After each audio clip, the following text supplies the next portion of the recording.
খুব শীঘ্রই মালয়েশিয়ার বিভিন্ন প্রেক্ষাগৃহে মুক্তি পেতে যাচ্ছে রায়হান রাফি পরিচালিত বাংলা চলচ্চিত্র তুফান।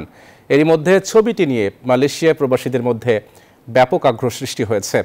কুয়ালালামপুরের প্রেক্ষাগৃহের মধ্যে TGV, KLCC, LaLaport, Klang, city square, Johor Bahru, Ipoh, BM Penang, Penang city, Malacca, মোয়ারো, সেমবানের বিভিন্ন প্রেক্ষাগৃহে মাসব্যাপী চলবে তুফান।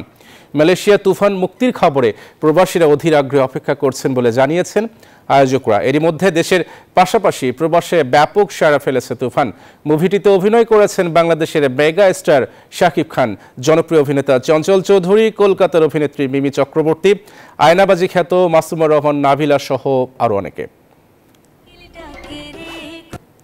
এই ছবিটা আপনাদের আশেপাশের প্রেক্ষাগৃহীতে যত সম্ভব তাড়াতাড়ি আমরা এটা রিলিজ দিব। মালয়েশিয়ায় তুফান মুভিটা চালাতে হইলে মালয়েশিয়ার ল্যাঙ্গুয়েজটা ইউজ করতে হবে, মালয়েশিয়ান ভাষাটা ইউজ করতে হবে।